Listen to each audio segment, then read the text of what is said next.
بسم اللہ الرحمن الرحیم الحمد للہ رب العالمین والصلاة والسلام علی رسول الکریم وعلی آلہ واصحابہ اجمعین۔ رخ مصطفیٰ ہے وہ آئینہ کہ بے دوسرا آئینہ، نہ ہماری بزم خیال میں نہ دکان آئینہ ساز میں۔ بہت ہم نے ڈھونڈا مگر مثل تیرا، نہ پایا کہیں اور روئے زمیں پر۔ معزز سامعین اور معزز سامعات، السلام علیکم ورحمۃ اللہ وبرکاتہ۔ آج ہمارا موضوع ہے سیرت رسول اور انسانی حقوق۔ اس دنیا کے اندر حقوق کی جنگ ہمیشہ سے رہی ہے، حقوق کی کشمکش۔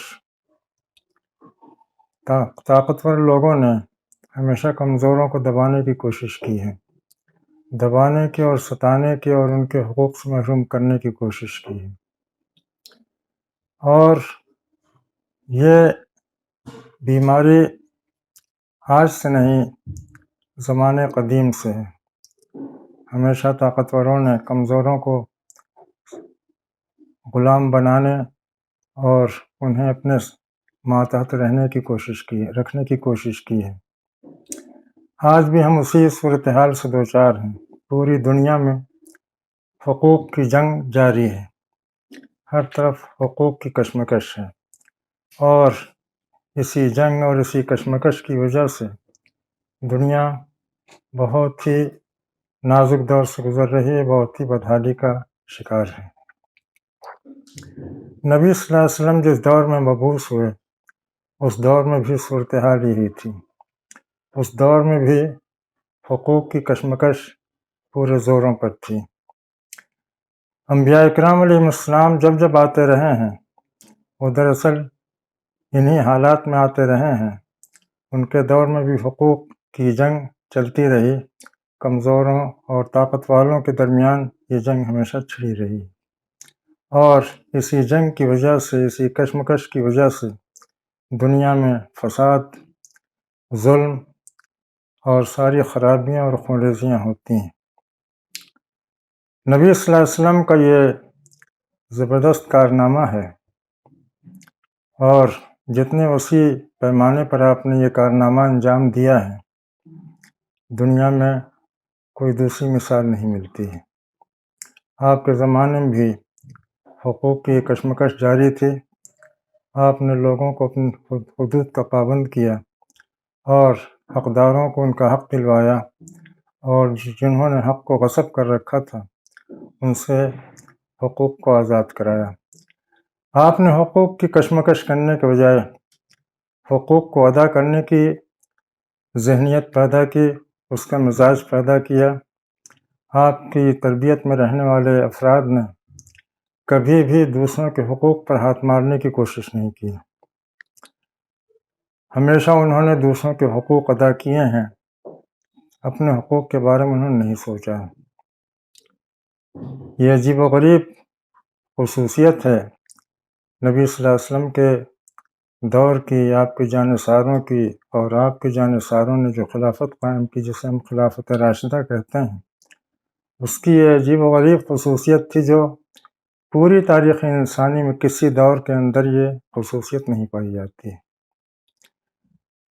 حضرت ابوبکر رضی اللہ تعالیٰ عنہ کے بارے میں آتا ہے کہ انہوں نے جب خلافت سنبھالی ہے تو حضرت عمر رضی اللہ تعالیٰ عنہ کو قاضی بنا دیا تھا۔ ان کے ذمہ یہ تھا کہ لوگوں کے درمیان پیدا ہونے والے جھگڑوں اور ان کے اختلافات، ان کے مقدمات کا فیصلہ کریں۔ حضرت عمر رضی اللہ تعالیٰ عنہ 2 سال تک اس منصب پر رہے، اور 2 سال گزرنے کے بعد انہوں نے حضرت ابوبکر رضی اللہ تعالیٰ عنہ سے فرمایا کہ خلیفہ رسول مبارک ہو، آپ کا دور کتنا بابرکت ہے۔ 2 سال سے آپ نے میرے ذمہ یہ کام کیا ہے کہ میں لوگوں کے مقدمات کو فیصل کروں اور ان کے جھگڑوں کو کو نمٹاؤں، لیکن اللہ کا شکر ہے کہ یہ پورا دو سال کا عرصہ گزر گیا، ہمارے پاس کوئی ایک بھی مقدمہ نہیں آیا، کوئی ایک بھی جھگڑا نہیں آیا۔ لوگ امن کے ساتھ، محبت کے ساتھ، اخوت کے ساتھ ایک دوسرے کے ساتھ رہ رہے ہیں، اپنے حدود کا خیال کرتے ہیں، دوسروں کے حدود میں قدم رکھنے کی کوشش نہیں کرتے ہیں۔ حضرت ابوبکر رضی اللہ تعالیٰ عنہ نے جب خلافت سنبھالی تھی تو انہوں نے خلیفہ کی حیثیت سے جو سب سے پہلا خطبہ دیا تھا، اس میں انہوں نے یہ فرمایا تھا کہ تم میں جو سب سے زیادہ طاقتور ہے میرے نزدیک وہ سب سے زیادہ کمزور ہے جب تک کہ وہ دوسروں کے حقوق سے دستبردار نہ ہو جائے، اور جو تمہارے درمیان کمزور ہے اور اس کا حق مسلوب ہے، وہ میری نگاہ میں سب سے زیادہ طاقتور ہے اس وقت تک جب تک کہ میں اس کے حقوق کی ادائیگی نہ کرا دوں۔ یہ صورتحال تھی، یہ نبی کریم صلی اللہ علیہ وسلم کا کارنامہ تھا جو ہمیشہ یاد رکھا جائے گا، اور آپ کی اس امتیاز میں کوئی آپ کا شریک نہیں ہے۔ آپ نے اپنے زمانے میں حقوق کو حدود کا پابند کیا، لوگوں کو اپنے حدود میں رہنے کا پابند کیا، اور آپ نے جو ٹیم تیار کی تھی، جو صحابہ کرام کی عظیم زبردست فوج تیار کی تھی، وہ لوگ جب تک رہے اس خصوصیت کو انہوں نے باقی رکھا اور لوگ اپنے حقوق کے پابند رہے۔ دنیا میں کشمکش ہوتی ہے عام طور سے، اور انسانیت کو لوگ مختلف طبقات میں تقسیم کر دیتے ہیں۔ مختلف طبقے ہیں جو دوسرے طبقے سے خائف رہتے ہیں اور وہ پریشانی کا شکار رہتے ہیں۔ ہر انسانی سماج میں عورتیں سب سے زیادہ کمزور سمجھی جاتی رہی ہیں، وہ سوائے اس کے کہ سامان تفریح سمجھی جاتی رہی ہوں، سماج کے اندر انہیں کوئی عزت، کوئی مقام، کوئی منصب، کوئی رتبہ نہیں دیا گیا، ہمیشہ وہ ستائی گئیں، مظلوم رہیں۔ اللہ کے رسول صلی اللہ علیہ وسلم نے عورتوں کو کتنی عزت دی ہے، اتنی عزت دی ہے کہ عورتیں کبھی اس کا خواب بھی نہیں دیکھ سکتی تھیں، اتنی عزت آپ نے انہیں دی ہے۔ آپ سے کسی نے سوال کیا کہ اللہ کے رسول، میری خدمت کا، میرے حسن سلوک کا سب سے زیادہ مستحق کون ہے؟ آپ نے فرمایا تمہاری ماں۔ اس نے پوچھا پھر کون ہے؟ آپ نے فرمایا تمہاری ماں۔ اس نے تیسری بار سوال کیا پھر کون؟ آپ نے فرمایا تمہاری ماں۔ چوتھی بار اس نے سوال کیا تو آپ نے فرمایا کہ تمہارا باپ۔ 3 بار آپ نے ماں کے حقوق کی تاکید کی۔ ماں کے قدموں میں جنت ہے، آپ نے فرمایا ماں کے قدموں میں جنت ہے۔ کسی بھی عورت کی اس سے بڑی عزت افزائی کیا ہو سکتی ہے؟ کسی ماں کی اس سے زیادہ عزت افزائی کیا ہو سکتی ہے کہ آپ نے فرمایا کہ ماں کے قدموں میں جنت ہے۔ عام طور سے عرب سماج میں بیٹیوں کو پسند نہیں کیا جاتا تھا، بیٹیوں کے پیدا ہونے سے انہیں کوئی خوشی نہیں ہوتی تھی، ایک طرح سے ان پر اداسی طاری ہو جاتی تھی، اور یہ عرب سماج ہی کی بات نہیں ہے، ساری دنیا کا معاملہ یہی ہے۔ ساری دنیا میں بیٹیوں کی خبر کو خوشی کے ساتھ نہیں سنا جاتا ہے الا ماشاء اللہ۔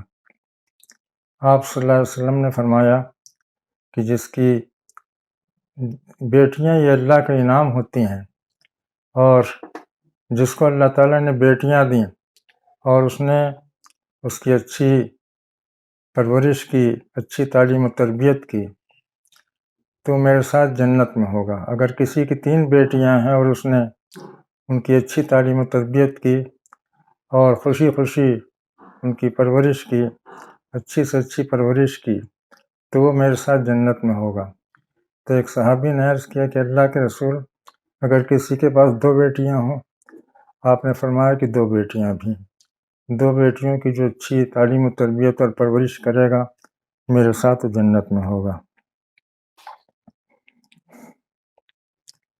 حلیمہ سعدیہ آپ کی رضائی ماں تھیں۔ انہوں نے آپ کو شروع میں جو شیرخواری کی عمر ہوتی ہے اس میں انہوں نے دودھ پلایا تھا۔ اس کے بعد پھر جب وہ حوالے کر گئیں تو اس کے بعد پھر زمانہ گزر گیا، ان سے ملاقات نہیں ہوئی۔ تقریباً 50 سال کے بعد وہ مدینے آئیں اور آپ کی نظر ان پر پڑی تو آپ دیکھتے ہی پہچان گئے اور آپ ان کی طرف لپ کے میری ماں کہتے ہوئے اور ان سے لپٹ گئے اور پھر اپنی چادر بچھا دی، عزت کے ساتھ ان کو بیٹھایا، اور جب وہ جانے لگیں تو تحفے تحائف سے ان کی عزت افزائی کی۔ عبد المطلب کی باندی تھیں ایمن، انہوں نے بچپن میں آپ کو بہت کھلایا تھا، کھلاتی پلاتی تھیں اور دیکھتی تھیں آپ کو، آپ کی ضروریات پوری کرتی تھیں۔ بعد میں دادا عبد المطلب کا انتقال ہو گیا تو ایمن وراثت میں آپ کو مل گئیں، آپ نے انہیں آزاد کر دیا، لیکن وہ زندگی بھر ان کا احترام کرتے رہے آپ، اور محبت سے آپ فرمایا کرتے تھے کہ ایمن امی بعد امی، میری ماں کے بعد ایمن ہی میری ماں ہے۔ حالانکہ وہ باندھی تھیں، آپ نے ان کو اتنی عزت دی۔ آپ نے فرمایا خیرکم خیرکم لأہلہ وانا خیرکم لأہلی، تم میں سب سے اچھا انسان وہ ہے جو اپنی بیویوں کے لیے، اپنے بچوں کے لیے بہتر انسان ہو، اور میں تم میں سب سے زیادہ بہتر انسان ہوں اپنی بیویوں کے لیے۔ یہ حقیقت ہے کہ نبی صلی اللہ علیہ وسلم کی گھریلو زندگی اتنی نمونے کی زندگی تھی، اتنی مثالی زندگی تھی کہ اندازہ نہیں کیا جا سکتا ہے۔ کسی کی اگر ایک بیوی ہوتی ہے، اسے ایک بیوی کو خوش رکھنا اور اس کو سنبھالنا بھی انسان کے لیے آسان نہیں ہوتا ہے، اور اگر 2 ہوں 3 ہوں تو اور مشکل ہو جاتا ہے۔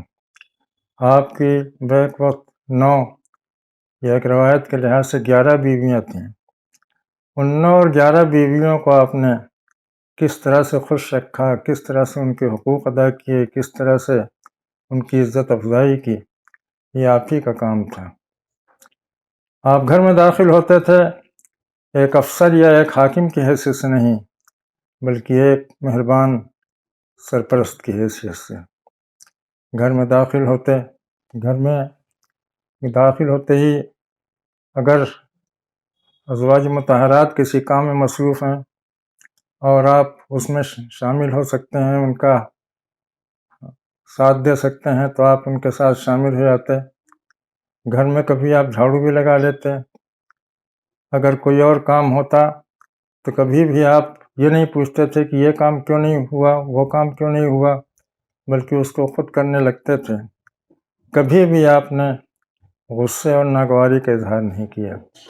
حقیقت میں آپ سب سے اچھے انسان تھے اپنے گھر کے اندر، اور سب سے اچھے انسان تھے گھر کے باہر۔ ہر بیوی کو یہ احساس ہوتا تھا کہ آپ اس کو سب سے زیادہ مانتے ہیں۔ کبھی بھی آپ نے بیویوں کے اندر کوئی تفریق نہیں کی، کوئی امتیاز نہیں برتا۔ بعض روایتوں میں یہ بات کہی گئی ہے کہ حضرت عائشہ رضی اللہ تعالیٰ عنہ کو آپ سب سے زیادہ مانتے تھے، لیکن حقیقت یہ ہے کہ یہ بات صحیح نہیں ہے۔ یہ نبی صلی اللہ علیہ وسلم پر ایک دھبا لگانے کی کوشش ہے۔ حضرت عائشہ رضی اللہ تعالیٰ عنہ ہوں یا کوئی بھی ہو، کسی کے درمیان آپ نے کبھی بھی امتیاز نہیں برتا۔ خود حضرت عائشہ رضی اللہ تعالیٰ عنہ سے روایت ہے، وہ فرماتی ہیں کہ اللہ کے رسول صلی اللہ علیہ وسلم نے ہم سب کے درمیان ہمیشہ انصاف کیا، عدل سے کام لیا، کبھی بھی کسی کے ساتھ ناانصافی یا کسی کی جانبداری نہیں کی۔ فتح مکہ کے موقع پر کچھ مجرم تھے جن کے بارے میں آپ نے یہ فرما دیا تھا کہ وہ جہاں کہیں ملیں وہ قتل کر دیے جائیں۔ حبیرہ کے 2 لڑکے تھے جو اسی قسم کے تھے۔ جب آپ کی فوج مکے میں داخل ہوئی تو انہوں نے ام ہانی سے، جو حضرت ابو طالب کی بیٹی اور حضرت علی کی بہن تھیں، ان سے پناہ چاہی۔ ام ہانی نے ان کو پناہ دے دیا۔ حضرت علی رضی اللہ تعالیٰ عنہ کو معلوم ہوا تو وہ آ گئے ان کو قتل کرنے کے لیے۔ ام ہانی نے کہا کہ علی ہم نے ان کو پناہ دے دی ہے۔ انہوں نے کہا کہ نہیں، آپ کا حکم ہے کہ ان لوگوں کو قتل کر دیا جائے۔ انہوں نے کہا کہ میں جاتی ہوں دربار رسالت میں، آپ سے پوچھتی ہوں، آپ جیسا فرمائیں گے ویسے ہی ہوگا۔ آپ گئیں حضور صلی اللہ علیہ وسلم کے گھر میں، اس وقت فاطمہ بھی وہاں موجود تھیں۔ آپ نے فرمایا کیا ہے ام ہانی؟ مرحبا ام ہانی۔ ام ہانی نے کہا کہ میں نے حبیرہ کے دونوں بیٹوں کو پناہ دے دی ہے، علی ان دونوں کو قتل کرنا چاہتے ہیں۔ آپ نے بے اختیار فرمایا اجرنا من اجرت یا ام ہانی، اجرنا من اجرت یا ام ہانی۔ ام ہانی، جن کو تم نے پناہ دے دی ان کو ہم نے بھی پناہ دے دی، جن کو تم نے امان دی ہے ان کو ہم نے بھی امان دے دی۔ یہ سارے واقعات بتاتے ہیں کہ حضور صلی اللہ علیہ وسلم نے عورتوں کو کتنی عزت دی ہے، کتنی ان کی دلجوئی کی ہے، کتنی ان کی عزت افزائی کی ہے۔ کبھی بھی سماج میں انہیں اس کا احساس نہیں ہونے دیا کہ ان کا رتبہ کم ہے یا ان کی عزت میں کوئی کمی ہے۔ جب کوئی وحی آتی تھی، نئی وحی آتی تھی، تو نبی کریم صلی اللہ علیہ وسلم کا یہ معمول تھا کہ تمام صحابہ کرام میں اعلان ہو جاتا اور وہ لوگ جمع ہو جاتے اور آپ ان کے درمیان وحی کی تلاوت فرماتے، وحی کی تلاوت فرماتے اور صحابہ کرام اس وحی کو لکھتے تھے، اور مردوں کے درمیان آیات کی تلاوت سے فارغ ہونے کے بعد آپ صحابیات کی طرف جاتے تھے، صحابیات بھی اکٹھا ہوتی تھیں، آپ ان کے درمیان وحی کی تلاوت کرتے تھے اور املا کراتے تھے، صحابیات اس وحی کو لکھتی تھیں۔ یہاں پر اس غلط فہمی کا ازالہ ضروری ہے۔ عام طور سے یہ مشہور ہے کہ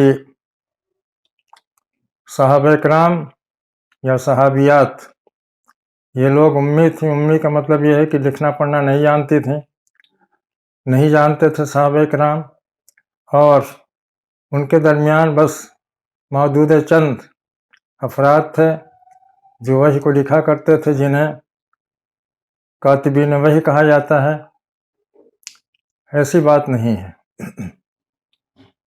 تمام صحابہ کرام وحی کی کتابت کرتے تھے اور تمام صحابیات وحی کی کتابت کرتی تھیں، الا ماشاء اللہ اگر کوئی بہت کبیر السن ہے، بہت بوڑھا ہے یا بیمار ہے یا معذور ہے تو اس کی بات الگ ہے، ورنہ عام طور سے صحابہ کرام اور صحابیات یہ قرآن پاک کو سنتی تھیں، قرآن پاک کو لکھتی تھیں، قرآن پاک کو پڑھتی اور یاد کرتی تھیں۔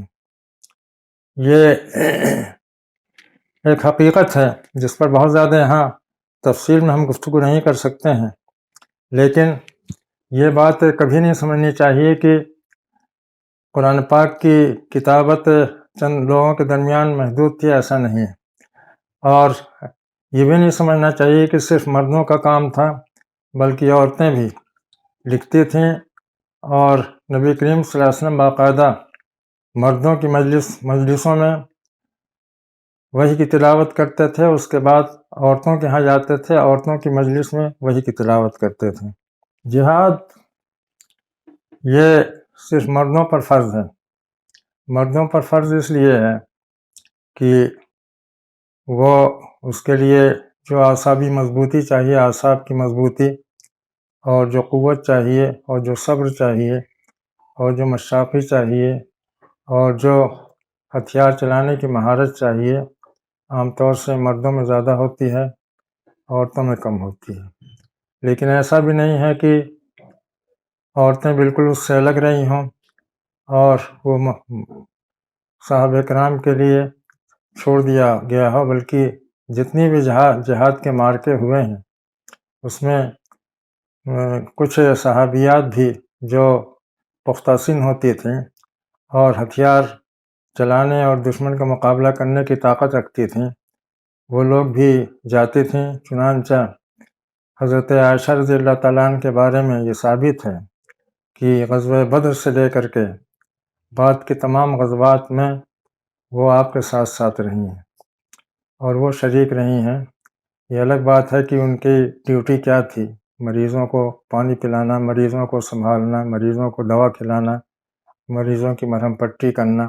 ظاہر ہے کہ میدان جنگ کے اندر یہ کام کرنا یہ جنگ کرنے سے کم خطرناک نہیں ہوتا ہے، لیکن صحابیات نے، خواتین نے بھی اپنا رول ادا کیا ہے۔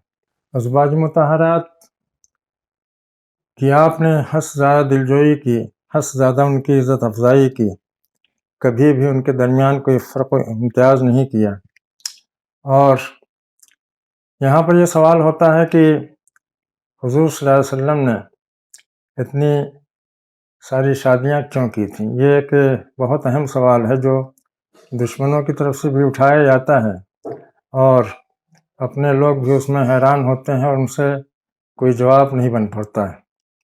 بس یہی کہا جاتا ہے کہ عرب کا ماحول تھا یا عرب میں اس طرح کا مزاج تھا، ایسی بات نہیں ہے۔ نبی صلی اللہ علیہ وسلم نے جوانی کی بہاریں ایک زوجہ محترمہ کے ساتھ، ایک زوجہ مطہرہ کے ساتھ گزار دی، حضرت خدیجہ رضی اللہ تعالیٰ عنہ۔ آپ نے 25 سال کی عمر میں شادی کی اور 51 سال کی عمر میں حضرت خدیجہ کا انتقال ہو گیا۔ عمر کی جو جوانی کی بہاریں ہیں وہ حضرت خدیجہ کے ساتھ گزری۔ اس کے بعد پھر جب آپ مدینہ تشریف لائے اور دعوت کا میدان وسیع ہو گیا، کام بڑھ گیا، آپ ظاہر ہے کہ خالی مردوں کے نبی نہیں تھے، عورتوں کے بھی نبی تھے۔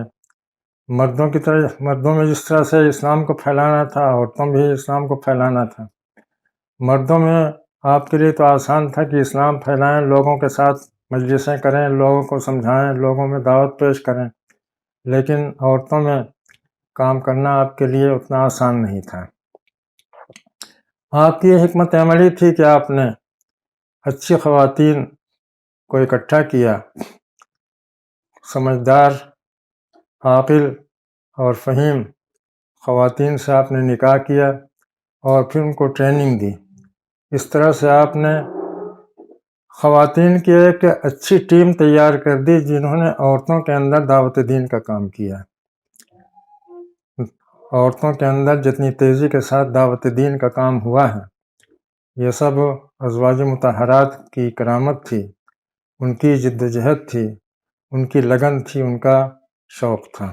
تو آپ نے حسب ضرورت دعوت دین کے لیے، تبلیغ دین کے لیے، عورتوں کے درمیان دعوتی کام کرنے کے لیے ازواج رکھی، شادیاں کی، اور اس کے بعد پھر ایک وقت آیا کہ یہ تعداد محدود کر دی گئی، 4 کے اندر محدود کر دی گئی۔ فَانكِحُوا مَا طَابَ لَكُم مِّنَ النِّسَاءِ مَثْنَىٰ وَثُلَاثَ وَرُبَاعَ۔ آپ نے اللہ تعالیٰ کے اس حکم کا اعلان فرمایا صحابہ کرام کے درمیان، تو صحابہ کرام کے اندر بھی بہت سے ایسے لوگ تھے جن کی متعدد بیویاں تھیں، 4 سے زائد بیویاں تھیں۔ آپ نے حکم دیا کہ ان میں سے 4 کا انتخاب کر لیں، باقی کو طلاق دے دیں، سبکدوش کر دیں، تاکہ وہ عدت گزار کر کے دوسروں سے نکاح کر سکیں۔ چنانچہ ایسے ہی ہوا اور بہت ہی اچھے ماحول میں، خوشگوار ماحول میں ایسا ہوا۔ نبی صلی اللہ علیہ وسلم کا معاملہ بہت مشکل تھا، بہت کٹھن تھا، آپ نے سوچا کہ یہ ازواج یہ امہات المومنین ہیں۔ امہات المومنین ہونے کا مطلب یہ ہے کہ یہ آپ کے بعد کسی اور سے نکاح نہیں کر سکتی ہیں، کسی اور کے نکاح میں نہیں جا سکتی ہیں، تب یہ کہاں جائیں گی اور یہ تن تنہا ہو جائیں گی۔ یہ سوچ کر کے آپ نے اپنے سلسلے میں یہ فیصلہ کیا کہ آپ ان سے علیحدہ ہو جائیں، سب سے علیحدہ ہو جائیں، اور اللہ تعالیٰ کے حکم کا انتظار فرمائیں کہ اللہ تعالیٰ آپ کو کیا حکم دیتا ہے، خاص آپ کی ذات کے سلسلے میں۔ یہ بھی ہو سکتا تھا کہ 4 کی اجازت تھی، آپ 4 کا انتخاب کر لیتے اور بقیہ کے سلسلے میں حکم الہی کا انتظار کرتے، لیکن آپ نے ایسا نہیں کیا۔ آپ نے ان سب سے علیحدگی اختیار کی اور ایک جگہ بنا لی جہاں پر کہ ایک مہینہ یا 40 دن آپ وہاں شب گزارتے رہے تنہا۔ وہاں کوئی ازواج میں سے کوئی نہیں جا سکتی تھی۔ 40 دن کے بعد اللہ تعالیٰ کی طرف سے یہ اجازت آئی، یا ایھا النبی انا احللنا لک ازواجک، اے نبی ہم نے تمہارے لیے ان تمام بیویوں کو حلال کر دیا ہے۔ چنانچہ وہ تمام بیویاں پھر بزم رسالت کی رونق بن گئیں اور آپ کی رفاقت سے، آپ کی صحبت سے محروم نہیں ہوئیں۔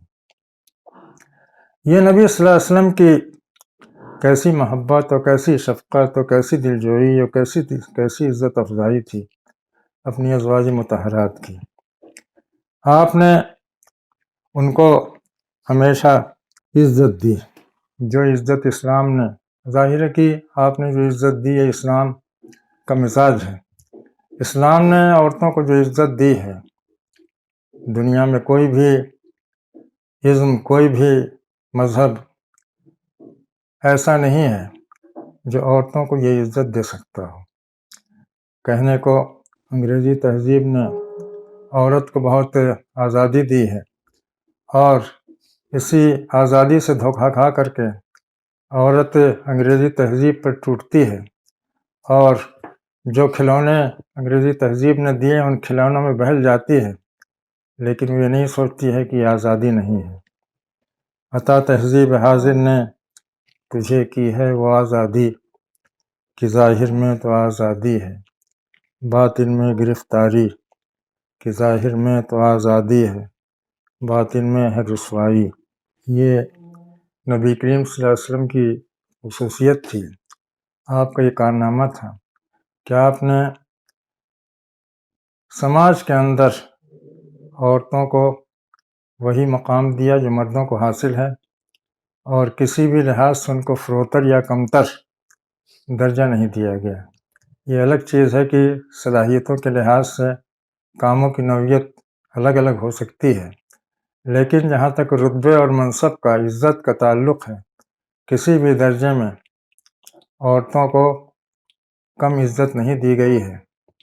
ایک طرف اسلام کی یہ عزت افزائی ہے عورتوں کے لیے، ان کی عزت و آبرو کا یہ تحفظ ہے، اور دوسری طرف آج دنیا کتنی پریشان ہے عورتوں کے سلسلے میں، چاہے ہمارا ملک ہندوستان ہو، چاہے دوسرے ممالک ہوں، عورت کی عزت محفوظ نہیں ہے۔ عورت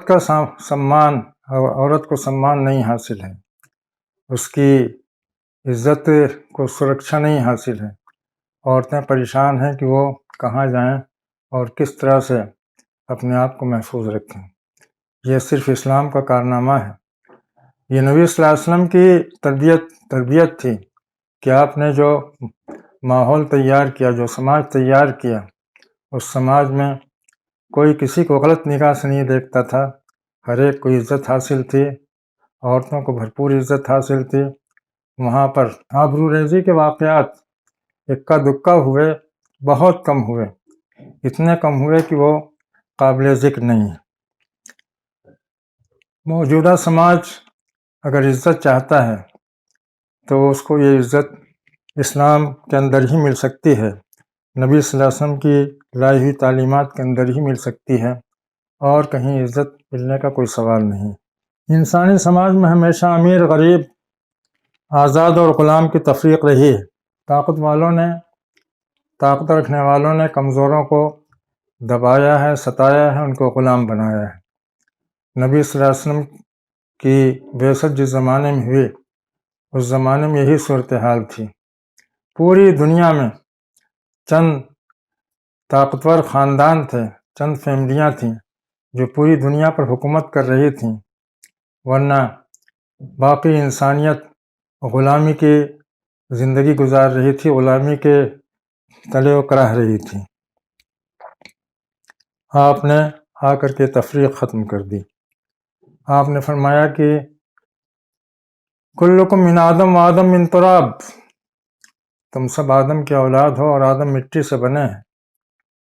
کسی اجمی کو کسی عربی پر، کسی عربی کو کسی اجمی پر، کسی کالے کو کسی گورے پر، کسی گورے کو کسی کالے پر کوئی فضیلت نہیں حاصل ہے۔ فضیلت کی بنیاد صرف تقویٰ ہے۔ یہ اعلان کر کے آپ نے سماج کے اندر جو اونچ نیچ ہوتی ہے، جو کمتری اور برتری ہوتی ہے، اس کو بالکل ہی آپ نے ختم کر دیا۔ ایک ہی صف میں کھڑے ہو گئے محمود و ایاز، نہ کوئی بند رہا اور نہ کوئی بند نواز۔ زید ابن حارثہ آپ کے غلام تھے۔ زید ابن حارثہ یہ حضرت خدیجہ کے غلام تھے۔ حضرت خدیجہ نے آپ کو ہدیہ کر دیا۔ آپ کو جب انہوں نے ہدیہ کر دیا تو آپ نے زید کو آزاد کر دیا۔ اس کے بعد پھر انہیں اپنا بیٹا بنا لیا۔ چنانچہ ایک زمانے تک وہ زید ابن محمد کے نام سے جانے جاتے تھے۔ زید کے بیٹے اسامہ ہوئے۔ اسامہ بھی ظاہر ہے کہ آپ کے آزاد کیے ہوئے غلام کے بیٹے تھے، تو سماج کے اندر ان کی بھی حیثیت غلام ہی کی ہوتی، لیکن زید کو نبی کریم صلی اللہ علیہ وسلم نے یہ مرتبہ دیا کہ وہ حب رسول کے نام سے معروف ہو گئے، یعنی مطلب یہ ہے کہ رسول اللہ صلی اللہ علیہ وسلم کے محبوب۔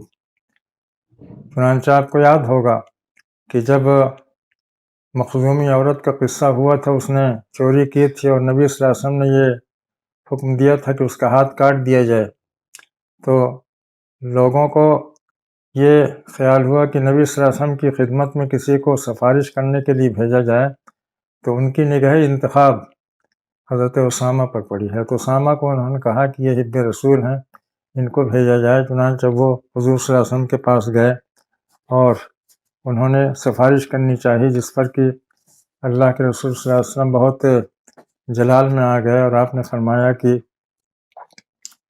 یہ بگڑی ہوئی قوموں کی عادت ہوتی ہے کہ اگر ان کے اندر کوئی طاقتور اور صاحب رسوخ، صاحب حسب و نسب غلطی کرتا ہے تو اس کو معاف کر دیتے ہیں، اگر کوئی کمزور غلطی کرتا ہے تو اس کو سزا دیتے ہیں۔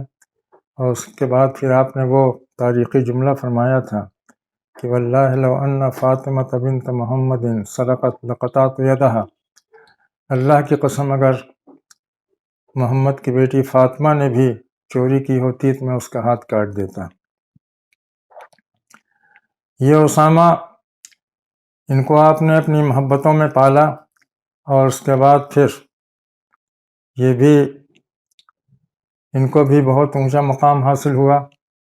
حضرت زید غلام تھے، ان کو آزاد کیا اور ان کو تربیت دی اور ان کو عزت دی، یہاں تک کہ ایک وقت آیا کہ وہ امیر لشکر بنا کر کے رومیوں سے جنگ کے لیے بھیجے گئے۔ رومیوں سے جنگ کے لیے، جس کو ہم کہتے ہیں غزوہ موتا۔ غزوہ موتا یہ رومیوں سے جنگ ہوئی تھی، جس میں 3 سپہ سالار متعین کر دیے گئے تھے۔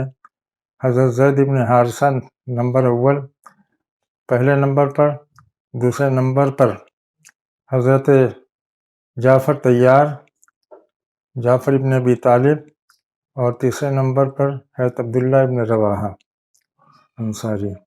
یہ 3 کمانڈر مقرر کیے گئے تھے، اس لیے کہ یہ جنگ بڑی ہی خطرناک تھی اور بڑے خطرات منڈلا رہے تھے۔ اس خطرناک جنگ کی قیادت کے لیے سالار اول آپ نے حضرت زید کو بنایا تھا۔ اور جس میں کہ وہ شہید ہو گئے۔ اس کے بعد پھر آپ نے وفات سے پہلے انہی رومیوں سے جنگ کرنے کے لیے حضرت اسامہ کو ایک لشکر کا امیر بنایا، اور اس لشکر میں اکابر صحابہ موجود تھے۔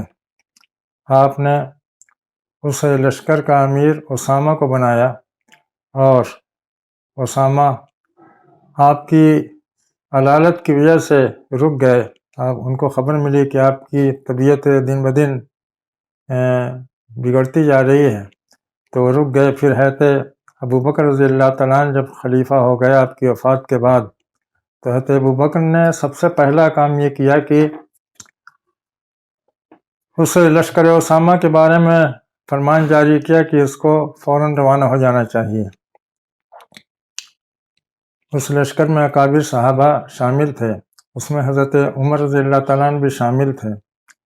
حضرت عمر رضی اللہ تعالیٰ عنہ کے جب لشکر روانہ ہونے لگا تو حضرت ابوبکر رضی اللہ تعالیٰ عنہ نے بہت دور تک اس کی مشایعت کی، یعنی اس لشکر کے ساتھ ساتھ گئے، اور اس وقت صورتحال یہ تھی کہ حضرت اسامہ سواری پر تھے اور حضرت ابوبکر رضی اللہ تعالیٰ عنہ خلیفہ رسول پیدل چل رہے تھے ان کے بغل میں، سواری کے بغل میں۔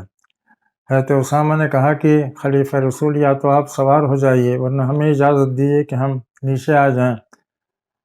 انہوں نے فرمایا کہ نہ میں سوار ہوں گا نہ تمہیں نیچے آنا ہے، تم اپنی جگہ پر بیٹھے رہو، میرے قدموں میں بھی کچھ اللہ کے راستے کی گرد لگنے دو، کچھ میں بھی اس میں شریک ہو جاؤں۔ اور اس کے بعد پھر فرمایا کہ اگر تمہاری اجازت ہو تو حضرت عمر کو رکنے کی اجازت دے دو، مجھے ان کی ضرورت ہے۔ چنانچہ حضرت اسامہ کی اجازت سے خلیفہ رسول نے حضرت عمر کو روک لیا مشاورت کے لیے یا ساتھ دینے کے لیے کار خلافت میں شرکت کے لیے۔ کیا مقام تھا، کیا مقام تھا! غلاموں کو اللہ کے رسول نے کتنی عزت دی! نہ صرف یہ کہ اللہ کے رسول نے عزت دی، بلکہ آپ نے جو سماج تیار کیا، جو معاشرہ تیار کیا، اس معاشرے کے ذہن میں یہ چیز بیٹھا دی کہ یہ لوگ کسی طرح سے بھی کمتر نہیں ہیں، یہ اسی عزت کے مستحق ہیں جس عزت کے مستحق رؤسا ہوا کرتے ہیں، حسب و نسب والے ہوا کرتے ہیں۔ حضرت عمر رضی اللہ تعالیٰ عنہ کے بارے میں مشہور جملہ ہے، وہ کہا کرتے تھے کہ ابو بکر سیدنا آتق سیدنا، ابو بکر ہمارے سردار ہیں، انہوں نے ہمارے سردار کو آزاد کیا ہے یا آزاد کرایا ہے۔ اس سردار سے مراد حضرت بلال حبشی ہوا کرتے تھے۔ حضرت بلال حبشی ظاہر کے غلام تھے جو آزاد کیے گئے تھے، جنہیں حضرت ابو بکر نے آزاد کیا تھا۔ حضرت عمر ان کو سیدنا کہا کرتے تھے۔ حضرت ابوذر رضی اللہ تعالیٰ عنہ نے اپنے غلام کو یبن السودا کہہ دیا۔ یبن السودا کا مطلب یہ ہے کہ ان کی ماں کے حوالے سے ان کو یاد دلایا، اے کلوٹی کے بیٹے، کالی کلوٹی کے بیٹے۔ نبی کریم صلی اللہ علیہ وسلم کو جب یہ بات معلوم ہوئی تو آپ نے فرمایا انک امرؤ فیک جاہلیہ، تم ایسے انسان ہو کہ بھی جاہلیت تمہارے اندر سے نکلی نہیں ہے۔ ہم اخوانکم جعلہم اللہ تحت ایدیکم، یہ تمہارے بھائی ہیں جن کو اللہ تعالیٰ نے تمہارے ماتحت کر دیا ہے۔ فاطعموہم مما تاکلون والبسوہم مما تلبسون، جو تم کھاؤ ان کو بھی کھلاؤ، جو تم پہنو ان کو بھی پہناؤ، یعنی کسی طرح کا کوئی فرق نہیں ہونا چاہیے۔ حضرت صہیب رومی ایک غلام تھے جو ایمان لا کر قافلہ اسلام میں شامل ہو گئے۔ حضرت عمر پر جب قاتلانہ حملہ ہوا تو اس وقت یہ موجود تھے۔ حضرت عمر نے لوگوں کی امامت کے لیے ان کا انتخاب کیا، فرمایا کہ جب تک میں بیمار ہوں صہیب امامت کریں گے۔ چنانچہ وہ آپ کی علالت کے دوران مسجد میں تمام صحابہ کرام کی امامت کرتے رہے، اور اس کے بعد پھر جب حضرت عمر رضی اللہ تعالیٰ عنہ جہاں بر نہیں ہو سکے، اسی قاتلانہ حملے کے نتیجے میں وہ وفات پا گئے، تو انہی نے ان کی نماز جنازہ پڑھائی۔ حضرت سالم یہ ہے ابو حذیفہ کے غلام تھے، یہ بہت زبردست عالم قرآن تھے، ان قرآن کے علم میں وہ ممتاز تھے، قرآن فہمی میں وہ بہت نمایاں سمجھے جاتے تھے۔ حضرت عمر رضی اللہ تعالیٰ عنہ نے فرمایا کہ اگر آج سالم موجود ہوتے تو میں انہیں اپنا جانشین بنا دیتا، انہیں خلافت کے لیے نامزد کر دیتا۔ سلمان فارسی غلام تھے، مگر مسلم سماج میں ان کی عزت کا یہ حال تھا کہ مہاجرین کہتے تھے کہ یہ ہمارے ہیں، انصار کہتے تھے کہ یہ ہمارے ہیں۔ نبی کریم صلی اللہ علیہ وسلم تک بات پہنچی تو آپ نے فرمایا کہ سلمان منا اہل البیت، سلمان ہمارے خاندان کے ہیں، ان کا ہمارے اہل بیت سے تعلق ہے۔ یہاں پر اس بات کی وضاحت ضروری ہے کہ نبی صلی اللہ علیہ وسلم نے غلاموں کو عزت دی، انہیں انسانوں کا مقام دیا، تمام لوگوں کے برابر ان کو حقوق دیے، لیکن یہ حقیقت ہے کہ کبھی بھی آپ نے اپنی زندگی میں کسی کو غلام نہیں بنایا۔ حضور صلی اللہ علیہ وسلم نے کبھی کسی کو غلام نہیں بنایا، نہ آپ کے جانثاروں نے کسی کو غلام بنایا۔ روایتیں بہت سی آتی ہیں جس سے کہ لوگوں کو غلط فہمی ہوئی ہے۔ بہت سی روایتیں آتی ہیں جس میں یہ کہا گیا ہے کہ فلاں جنگ میں گئے تو غلاموں کی ایک لشکر یا غلاموں کی ایک ٹیم مسلمان لے کر کے آئے اپنے ساتھ۔ یہ بات سرتاسر غلط ہے۔ کبھی بھی غلاموں کی ٹیم صحابہ کرام کے ہاتھوں میں نہیں رہی اور نہ حضور صلی اللہ علیہ وسلم کے ہاتھوں میں۔ چیز اصل یہ تھی کہ آپ کی دعوت پھیلتی گئی تو بہت سے علاقے، بہت سے قصبے، بہت سے گاؤں، بہت سے شہر ایسے تھے کہ جہاں پر لوگ اندر اسلام لے آئے تھے، عورتیں بھی، مرد بھی، بچے بھی اسلام لے آئے تھے، لیکن ظالموں کے ظلم کی وجہ سے وہ اپنے اسلام کا اعلان نہیں کر سکتے تھے، اندر ہی اندر وہ گھٹتے تھے اور اللہ تعالیٰ سے دعا کرتے تھے۔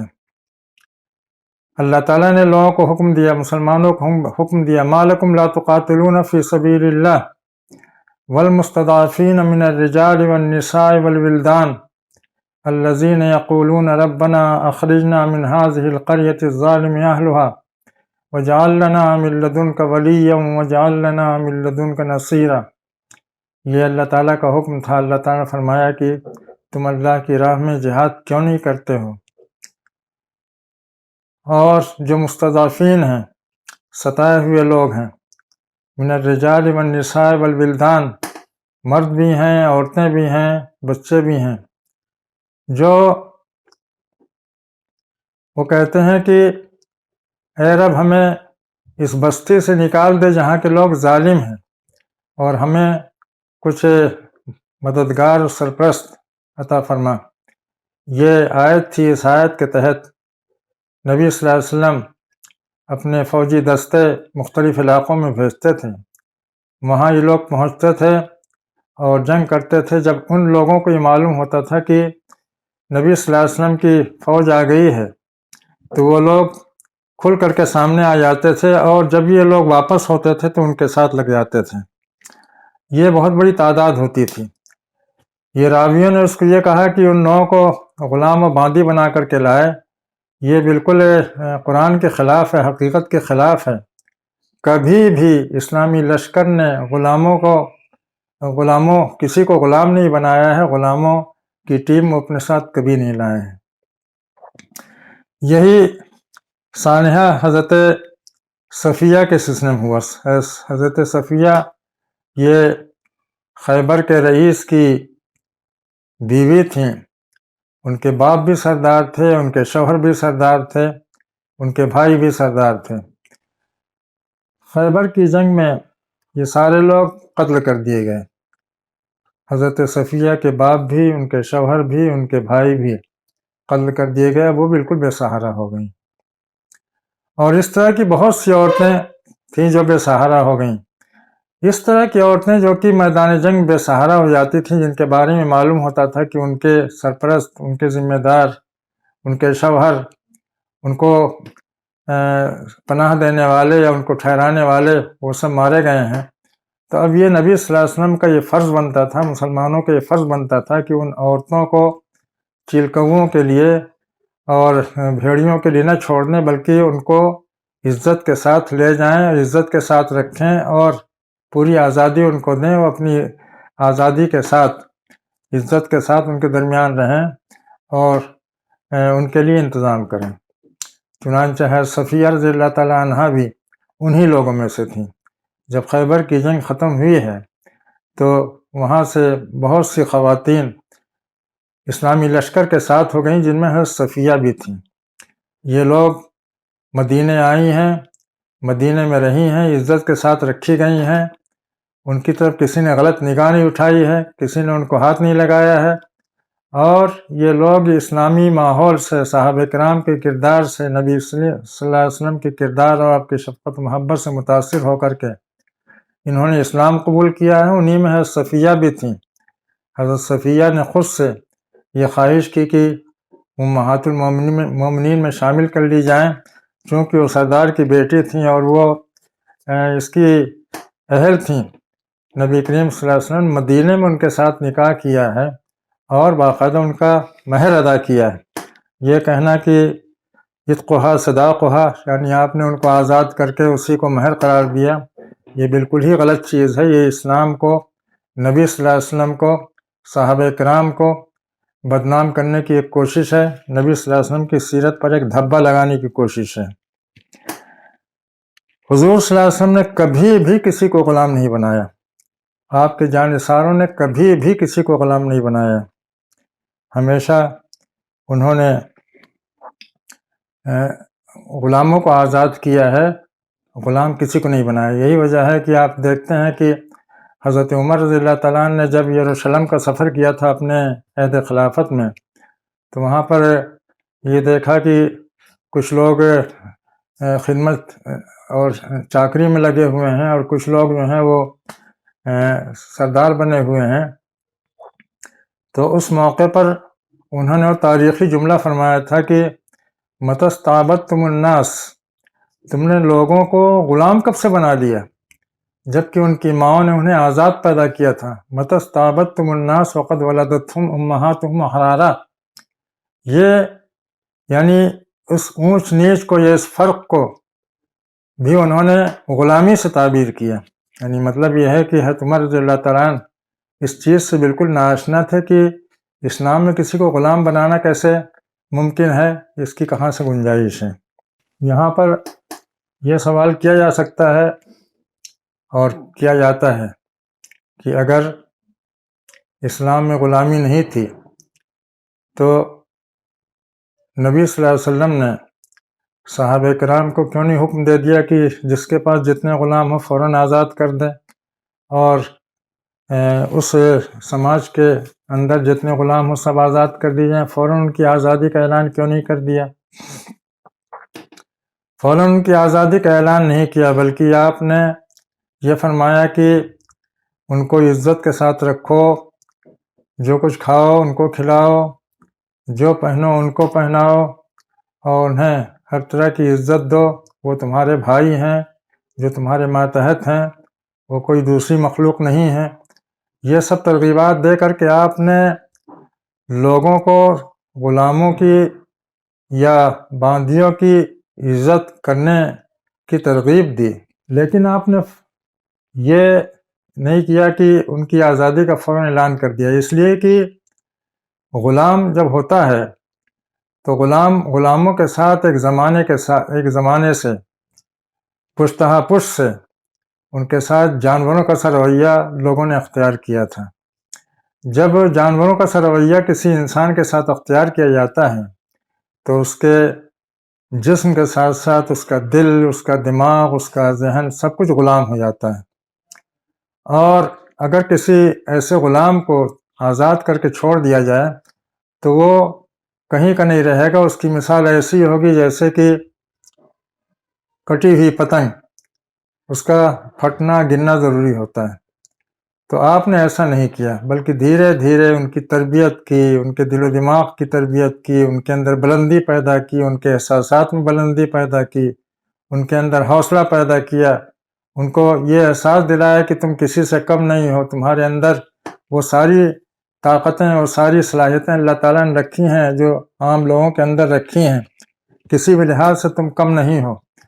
یہ جب کام ہو گیا اور جب ذہنی لحاظ سے، عقلی لحاظ سے اور قلبی لحاظ سے ان کو یہ احساس ہو گیا کہ ہاں ہم بھی عزت کے مستحق ہیں اور ہم بھی وہ سب کام کر سکتے ہیں جو دوسرے لوگ کر سکتے ہیں، تو ان کو آزاد کیا گیا.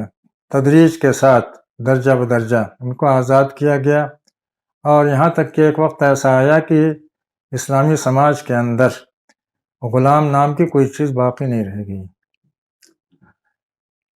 پھر جب وہ دور ختم ہوا، خلافت ختم ہوئی، صحابہ کرام کے تربیت یافتہ افراد ختم ہو گئے، وہ تعلیمات گویا نظر انداز کر دی گئیں، تو اس کے بعد پھر غلامی لوٹ آئی. اور یہ غلامی ہر دور میں رہی ہے. جب بھی انسان کا رشتہ اپنے رب سے ٹوٹا ہے، جب بھی اس کے اندر خدا ترسی اور فکر آخرت کی کمی ہوئی ہے، تو اس کا ذہن ایسے ہی ہوتا ہے کہ دوسروں کو دبائے اور دوسروں کے حقوق کو دبائے. پوری دنیا میں اس وقت بھی کچھ غلام ہیں، کچھ آزاد ہیں. دیکھنے کو ہم آزاد اپنے آپ کو کہتے ہیں، لیکن آزاد اس کو کہتے ہیں جس کو اپنے سلسلے میں پوری آزادی حاصل ہو، اس کو اپنے سوچنے سمجھنے کی، اپنے راہیں متعین کرنے کی، اپنے کام کرنے کی ساری آزادی اس کو حاصل ہو، اس کے سارے حقوق محفوظ ہوں، وہ انسان آزاد ہوا کرتا ہے. لیکن اگر ہمارے پیروں میں رسی نہیں بندھی ہوئی ہے، لیکن ہم ہر لحاظ سے مجبور ہیں، بے بس ہیں، تو یہ غلامی کی کیفیت ہوتی ہے. آج ہمارے جتنے حکام ہیں، جتنے حکمراں ہیں، عرب حکمراں، یہ سب دیکھنے میں وہ عیش کر رہے ہیں، ٹھاٹ باٹ سے رہ رہے ہیں، شان و شوکت کے ساتھ رہ رہے ہیں، لیکن ان کی کوئی آزادی نہیں ہے. ان کی کوئی آزادی نہیں ہے، وہ خود کوئی فیصلہ نہیں کر سکتے ہیں، وہ خود اپنے لیے کوئی پروگرام نہیں بنا سکتے ہیں. تو اسی کو کہا جاتا ہے غلامی. نبی صلی اللہ علیہ وسلم نے یہی کام کیا کہ ذہنوں کو پہلے زندہ کیا، ذہنوں کو آزاد کیا، ذہنوں کے اندر بلندی پیدا کی، ذہنوں کے اندر زندگی پیدا کی. اس کے بعد پھر ان کو آزاد کیا تو صحیح معنوں میں وہ زندہ انسانوں کی طرح رہے. ایک چیز ہوتی ہے انسانی سماج کی ایک برائی یہ ہوتی ہے کہ حاکم لوگوں کو اپنا غلام بنا لیتا ہے. حاکم رعایا کو اپنا غلام سمجھ لیتا ہے. غلام کا مطلب یہ ہے کہ جو وہ چاہے وہ کرے. رعایا کی اپنی مرضی نہیں، بلکہ جو وہ چاہے وہ کرے. رعایا کو کچھ بولنے اور کوئی سوال کرنے اور کوئی اعتراض کرنے کا حق نہیں ہوتا ہے، اس کو کچھ پوچھنے کا حق نہیں ہوتا ہے. اس کو کہا جاتا ہے غلامی. یہ غلامی ہم دیکھ رہے ہیں ساری دنیا میں پائی جا رہی ہے، ہر لیول پر پائی جاتی ہے. انسان آزاد ہے لیکن غلام ہے. انسان آزاد ہے لیکن وہ اپنے بارے میں یہ احساس رکھتا ہے کہ وہ غیر محفوظ ہے، اس کی جان غیر محفوظ ہے، اس کی عزت غیر محفوظ ہے، اس کا مال غیر محفوظ ہے، ہر چیز اس کی غیر محفوظ ہے. یہ غلامی کی حالت ہوتی ہے.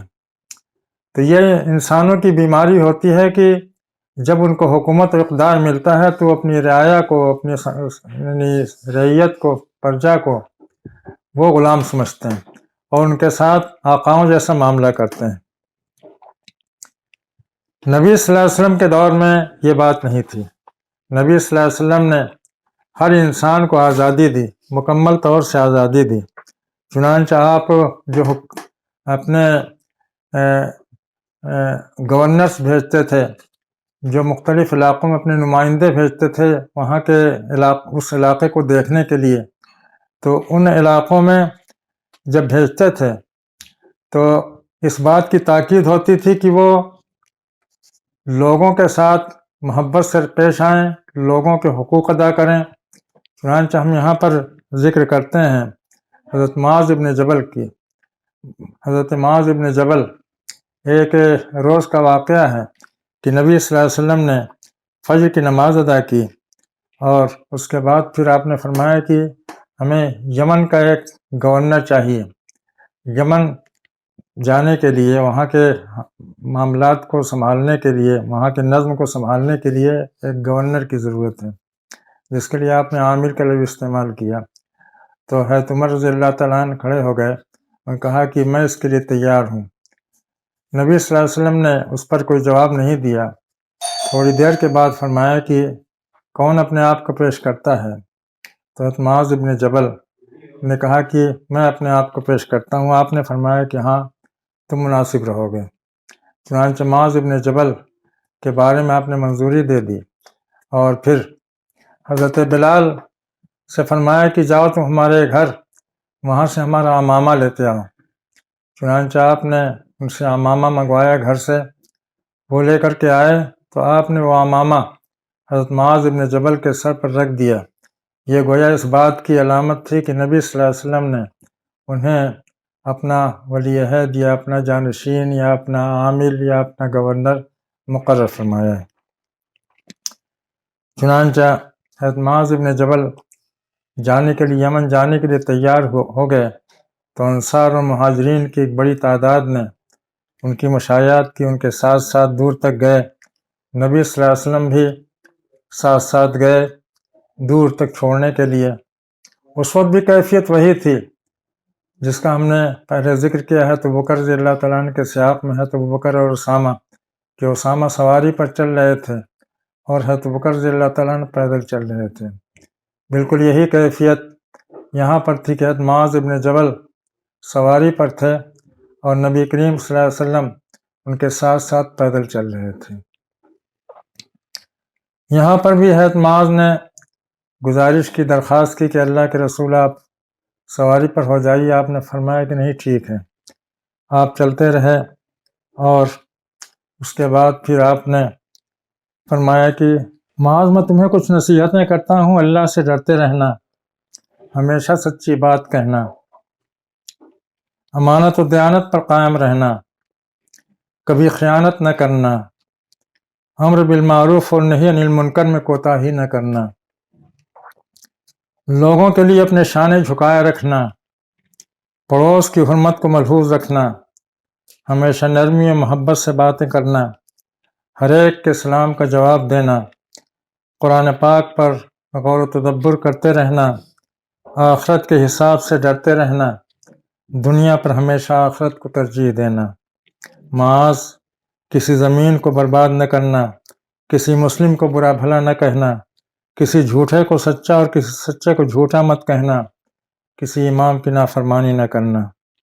تمہیں وہاں اہل کتاب ملیں گے، پہلے انہیں اللہ واحد کی عبادت کی دعوت دینا، وہ اللہ کو پہچان لیں تو انہیں بتانا کہ دن اور رات میں اللہ نے ان پر 5 نمازیں فرض کی ہیں، وہ اسے مان لیں تو انہیں بتانا کہ اللہ نے ان پر زکوٰۃ بھی فرض کی ہے جو ان کے مالداروں سے لی جائے گی اور ان کے غریبوں میں تقسیم کر دی جائے گی۔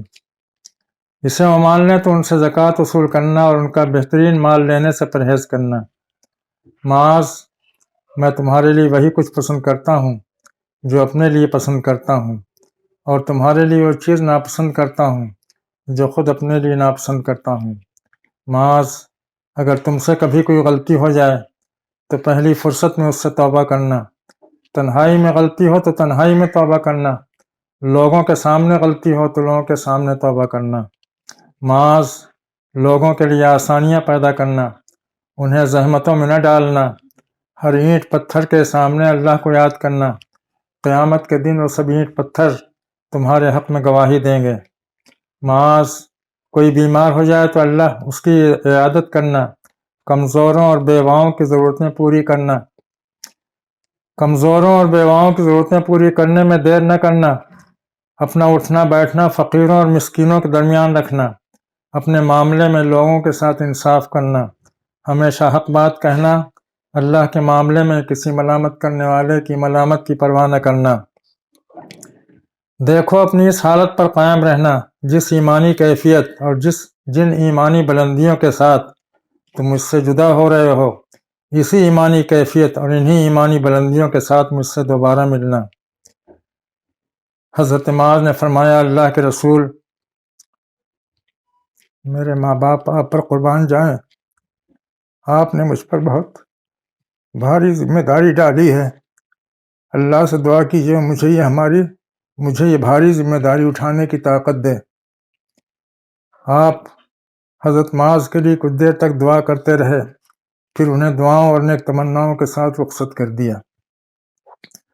یہ نبی کریم صلی اللہ علیہ وسلم کا معمول تھا کہ کسی بھی علاقے میں جو اپنے عمال بھیجتے تھے، وہاں پر گورنرز کے لیے عمال کی اصطلاح استعمال ہوتی تھی۔ عمال کا مطلب یہ ہے کہ اس کو عیش کرنے کے لیے، ٹھاٹھ کرنے کے لیے، شان جتانے کے لیے نہیں بھیجا جا رہا ہے، بلکہ اس لیے بھیجا جا رہا ہے تاکہ وہ لوگوں کی خدمت کرے، لوگوں کے کام آئے، لوگوں کے لیے آسانیاں پیدا کرے، لوگوں کی مشکلات کو حل کرے۔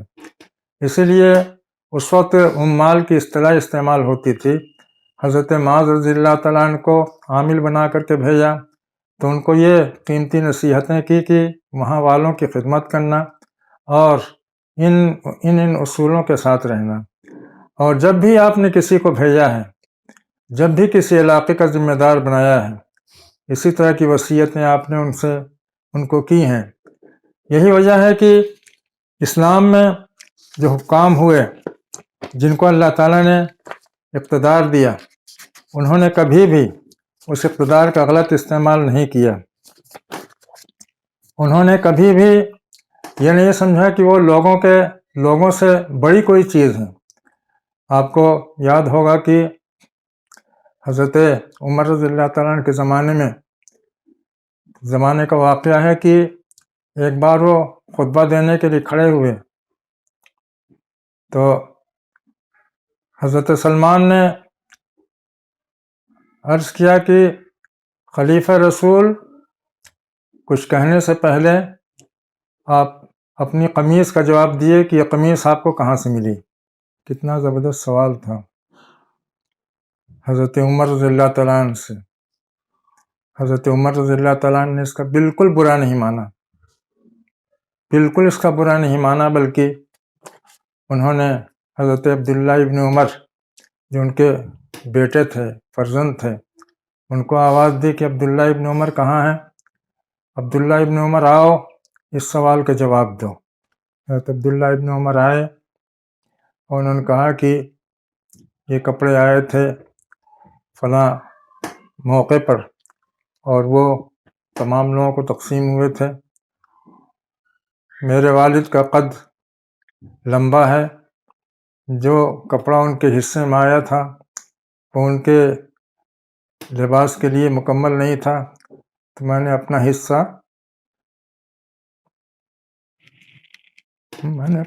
اپنے والد کو دے دیا۔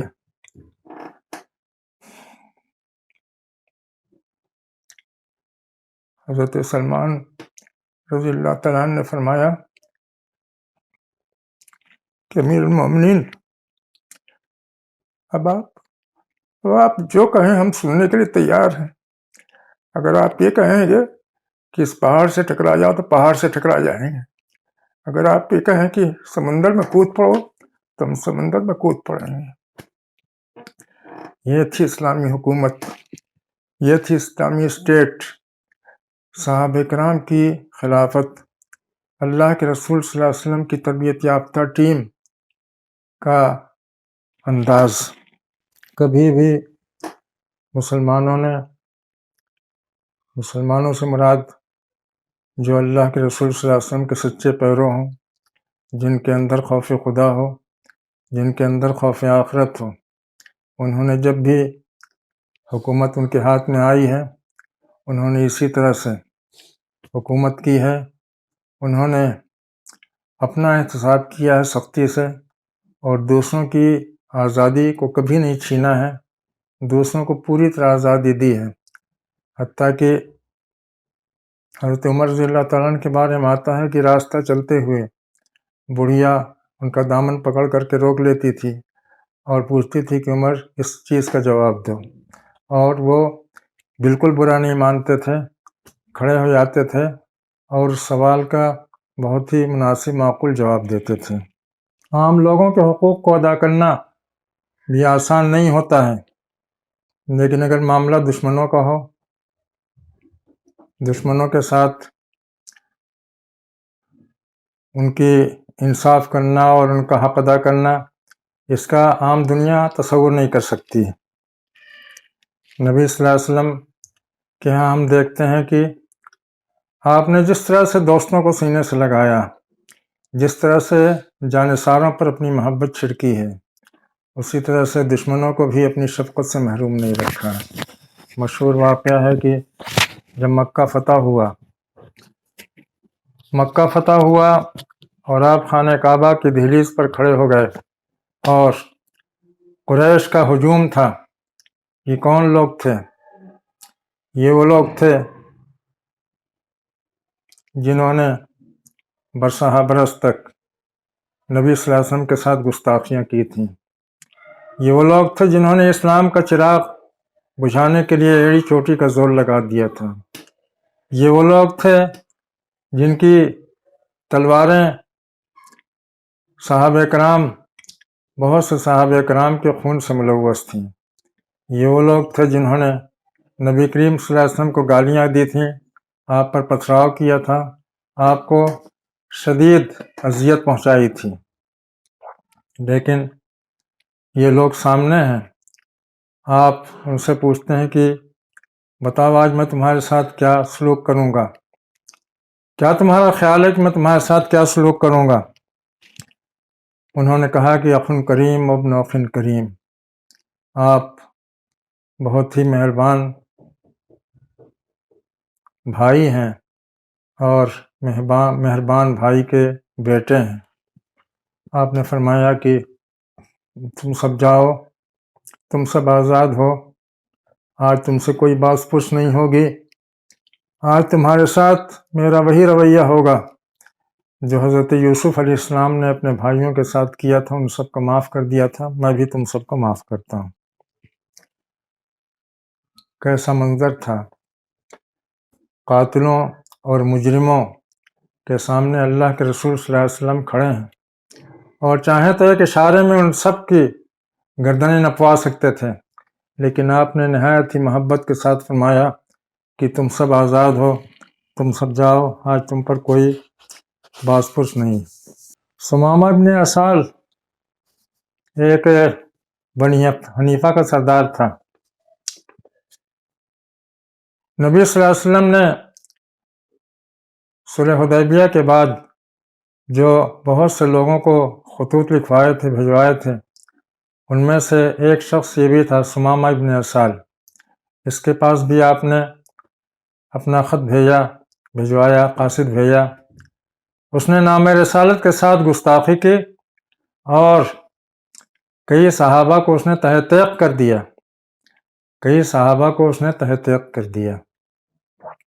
نبی صلی اللہ علیہ وسلم کو بہت تکلیف ہوئی، غصہ آیا، اور آپ نے کہا کہ ثمامہ ابن اسال جہاں کہیں ملے اسے زندہ یا مردہ لے آؤ۔ چنانچہ وہ اپنے قبیلے سے نکلا کہ صحابہ کرام کا ایک ٹولہ ادھر سے گزر رہا تھا، انہوں نے گھیر لیا اور ثمامہ ابن اسال کو گرفتار کر دیا۔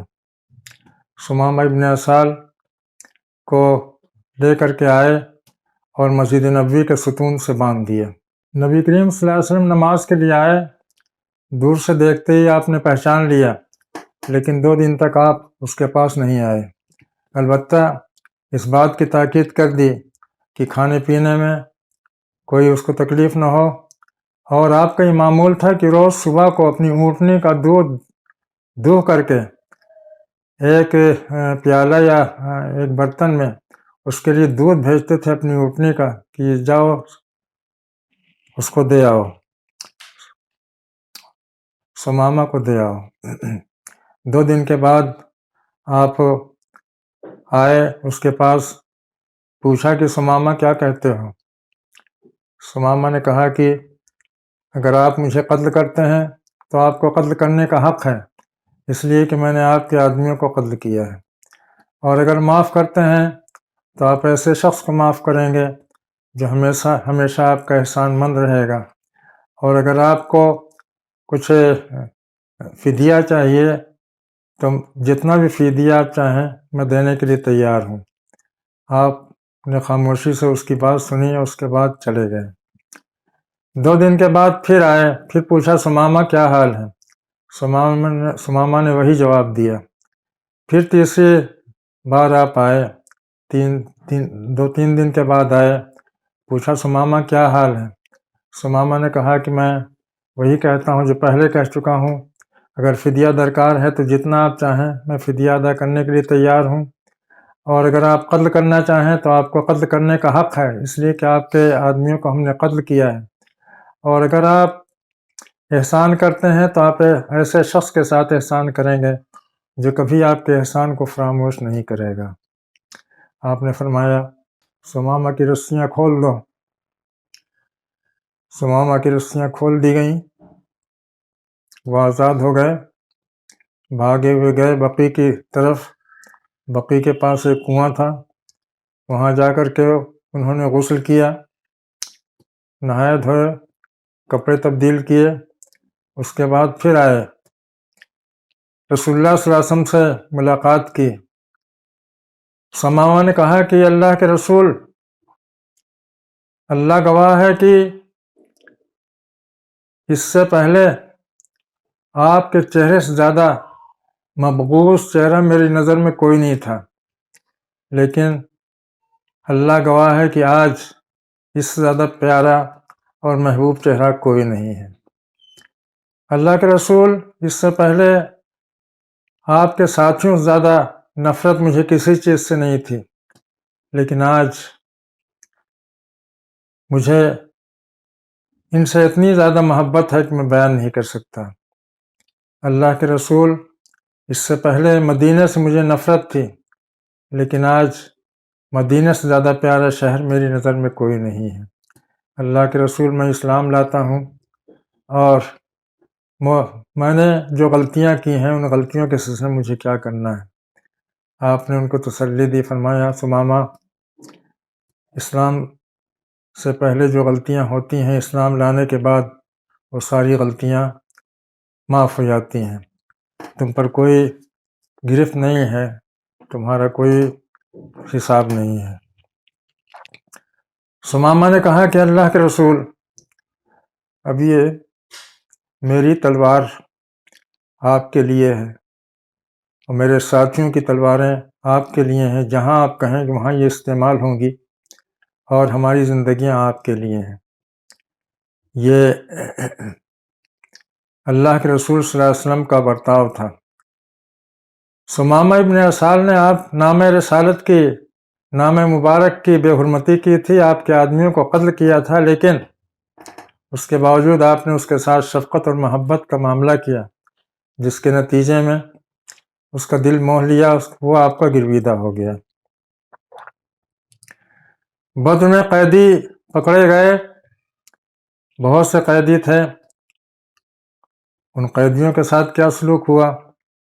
ان قیدیوں کے بارے میں آتا ہے کہ صحابہ کرام میں آپ نے انہیں تقسیم کر دیا، صحابہ کرام نے خود بھوکے رہ کر کے ان کو کھانا کھلایا، لیکن ان کو بھوکا نہیں رکھا، اور اگر کھانا موجود تھا تو ان کو اپنے سے اچھا کھانا کھلایا اور ان کو ہر طرح کی عزت دی۔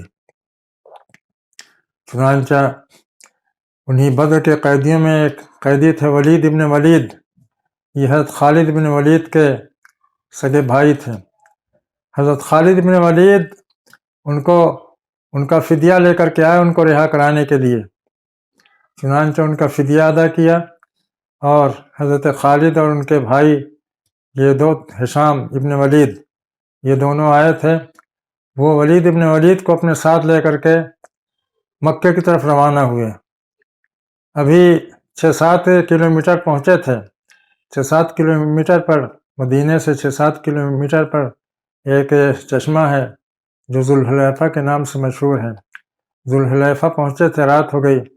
حضرت خالد بن ولید نے یہ فیصلہ کیا کہ یہیں پر رات گزاریں گے، پھر صبح سویرے یہاں سے چل دیں گے۔ رات گزارنے کے لیے خیمہ لگایا، وہاں پر ٹھہرے، اور جب ولید ابن ولید کو یہ اندازہ ہو گیا کہ دونوں بھائی ان کے گہری نیند میں سو گئے ہیں، تو ولید ابن ولید چپکے سے اٹھے اور پھر وہ مدینے کی طرف روانہ ہو گئے۔ مدینے پہنچ کر کے انہوں نے اپنے اسلام کا اعلان کر دیا۔ لوگوں نے پوچھا کہ ولید ابن ولید، اگر تمہیں اسلام لانا تھا تو تم کو فدیہ ادا کرنے کی کیا ضرورت تھی اور تمہیں جانے کی کیا ضرورت تھی؟ انہوں نے کہا کہ میں یہاں پر بے بس تھا، اگر میں اس حالت میں اسلام کا اعلان کرتا تو یہ کہا جا سکتا تھا کہ میں خوف کے مارے، ڈر کے مارے یا پریشانی سے بچنے کے لیے اپنے اسلام کا اعلان کر رہا ہوں، لیکن جب میں نے فدیہ ادا کر دیا اور میں یہاں سے آزاد ہو گیا تو پھر میں پلٹ کر کے آیا یہ دکھانے کے لیے کہ میں نے دل سے اسلام قبول کر لیا ہے، اور اب میں رسول خدا صلی اللہ علیہ وسلم کے دامن سے وابستہ ہو گیا، میں کبھی آپ کا ساتھ نہیں چھوڑ سکتا۔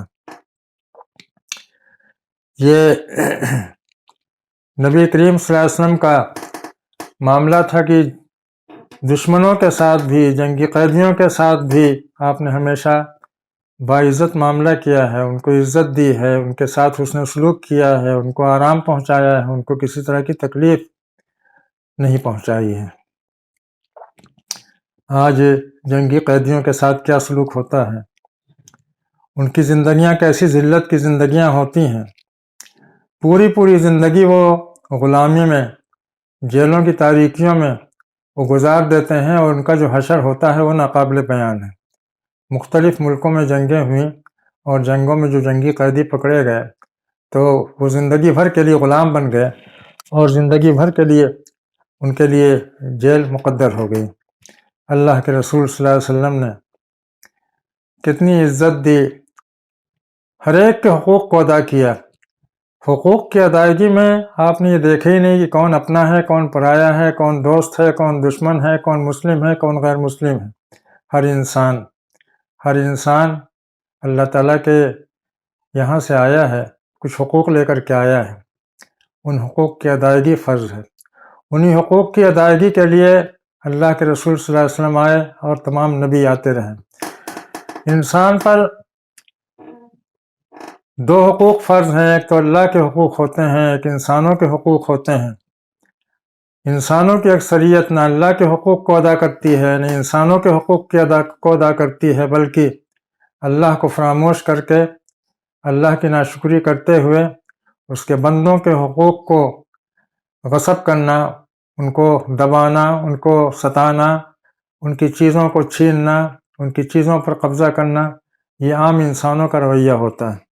اللہ کے رسول صلی اللہ علیہ وسلم نے اس طرح کی تربیت دی، اس طرح کا ماحول بنایا، اس طرح کا سماج بنایا کہ دوسروں کے حقوق کی حفاظت کی جائے، کسی کا حق نہ مارا جائے، کسی کے ساتھ زیادتی نہ کی جائے، کسی کے ساتھ ناانصافی نہ کی جائے۔ آپ صلی اللہ علیہ وسلم نے آپ صلی اللہ علیہ وسلم خود تو محبت کا پیکر تھے ہی، خود تو آپ اظہار و محبت کا پیکر تھے، اپنے ساتھیوں کو بھی آپ نے اسی طرح کی تربیت دی، اور بہت ہی زبردست تربیت دی۔ انصار کے بارے میں آپ کو بتانے کی ضرورت نہیں ہے کہ انصار نے آپ کے ساتھ کتنا ساتھ دیا، اور کس طرح سے انہوں نے آپ کے لیے اپنی پلکیں بچھائیں اور اپنے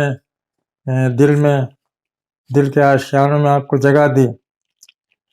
ان کے بارے میں آتا ہے کہ ایک موقع پر مال فے زیادہ مقدار میں آپ کو ملا، تو مال فے کا مطلب یہ ہوتا ہے کہ جنگ کے بغیر مال غنیمت حاصل ہو جائے۔ کافی مال غنیمت آپ کو حاصل ہوا، آپ نے وہ سارا مال غنیمت مختلف لوگوں میں تقسیم کر دیا، اور اس میں انصار کا حصہ نہیں لگایا۔ انصار کے کچھ لوگوں نے اسے بہت شدت سے محسوس کیا، اور اس پر کچھ چیمیں گوئیاں ہونے لگیں۔ یہ بات بہت جلد ہی رحمت عالم صلی اللہ علیہ وسلم تک پہنچ گئی۔ آپ نے انصار کے سردار حضرت سعد ابن عبادہ سے فرمایا کہ انصار کو جمع کریں۔ انصار جمع ہو گئے تو آپ صلی اللہ علیہ وسلم تشریف لائے۔ اللہ کی حمد و ثنا کی، پھر ان سے سوال کیا، پوچھا، میرے جانثارو، تمہارے درمیان یہ کیا چیمیں گوئیاں ہو رہی ہیں؟ یہ کیسی باتیں ہیں جو مجھ تک پہنچی ہیں؟ کیا ایسا نہیں ہے کہ میں تمہارے یہاں جس وقت آیا تھا تم گمراہ تھے، اللہ نے میرے ذریعے تمہیں ہدایت دی، تم فقر و فاقہ میں مبتلا تھے، اللہ نے میرے ذریعے تمہیں مال مال کر دیا، تم ایک دوسرے کے دشمن تھے، اللہ نے تمہیں محبت کی لڑی میں پرو دیا۔ سب نے ایک آواز ہو کر کہا، اللہ اور اس کے رسول کا ہم پر بڑا احسان ہے۔ آپ نے فرمایا، میرے جانثارو، تم بھی کچھ کہو۔ انصار نے کہا، ہم کیا کہیں اللہ کے رسول، سب کچھ تو اللہ اور اس کے رسول کا ہی دیا ہوا ہے۔ آپ نے فرمایا، اللہ کی قسم، اگر تم چاہو تو کہہ سکتے ہو، اور اگر تم یہ کہو تو سچ کہو گے، تمہاری یہ بات تسلیم کی جائے گی۔ تم کہہ سکتے ہو، آپ ہمارے پاس آئے تھے اس حال میں کہ آپ کی قوم نے آپ کو جھٹلا دیا تھا، اس وقت ہم نے آپ کو سچا جانا، آپ پر ایمان لائے، ہم نے آپ کی تصدیق کی۔ آپ آئے تو بے یار و مددگار تھے، ہم نے آپ کی مدد کی۔ آپ کی قوم نے آپ کو گھر سے نکال دیا تھا، ہم نے آپ کو پناہ دی۔ آپ آئے تو خالی ہاتھ تھے، ہم نے آپ کے ساتھ ہمدردی کی، ہر طرح سے آپ کا ساتھ دیا۔ اے میرے جانثارو، کیا تمہیں تکلیف ہو گئی محض اس بات سے کہ تھوڑی سی متاع دنیا میں نے کچھ لوگوں کو دے دی، ان کی دلجوئی کی خاطر کہ وہ اسلام سے قریب ہو جائیں، اور تمہارے اسلام پر اعتماد کرتے ہوئے تمہیں کچھ بھی نہیں دیا؟ میرے جانثارو، کیا تمہیں اس بات کی خوشی نہیں کہ لوگ تو جائیں اپنے گھروں کو اونٹ اور بکریاں لے کر، اور تم جاؤ اپنے گھروں کو اللہ کے رسول کو لے کر؟ قسم ہے اس ذات کی جس کے ہاتھ میں محمد کی جان ہے، اگر ہجرت نہ ہوتی تو میں انصار کا ہی ایک فرد ہوتا۔ اگر سارے لوگ ایک راستے پر چلیں اور انصار ایک دوسرے راستے پر چلیں تو میں انصار کے ہی راستے پر چلوں گا۔ خدایا انصار پر اپنی رحمتوں کی بارش کر، انصار کی اولاد پر اپنی رحمتوں کی بارش کر، انصار کے پوتوں پوتیوں نواسوں نواسیوں سب پر اپنی رحمتوں کی بارش کر۔ تو اپنی رحمتوں سے انہیں نہال کر دے، اپنی نعمتوں سے مالا مال کر دے۔ کیسی محبت اور کیسی دل سوزی تھی ان چند جملوں میں، شفقت و رحمت کی کیسی بجلیاں کون رہی تھیں اس گفتگو میں۔ جانثاروں کی آنکھوں سے آنسو جاری ہو گئے، یہاں تک کہ ان کی ہچکیاں بندھ گئیں، اور روتے روتے آنسوؤں سے ان کی داڑھیاں تر ہو گئیں۔ وہ چیخ پڑے، ہمیں کچھ نہیں چاہیے، ہمیں کچھ نہیں چاہیے، اللہ کے رسول ہمارے ساتھ رہیں، یہی ہمارے لیے کافی ہے۔ آپ نے اس موقع پر انصار کو نہیں دیا، اس سے انصار کو ایک جھٹکا لگا، لیکن انصار کو پھر یہ بھی احساس ہو گیا کہ ہمارا کام مال سمیٹنا نہیں ہے، بلکہ دوسروں کے حقوق ادا کرنا ہے۔ دوسرے بہت سے حقدار ہوتے ہیں جن کو مال کی ضرورت ہوتی ہے۔ اسلام سے اگر کسی کو قریب کیا جا سکتا ہے کچھ اونٹ بکریاں دے کر کے، تو اس موقع پر اونٹ بکریوں کو دینا فرض ہو جاتا ہے، دے کر کے کسی طور سے بھی ان کو اسلام سے قریب کیا جائے، ان کو مائل کیا جائے۔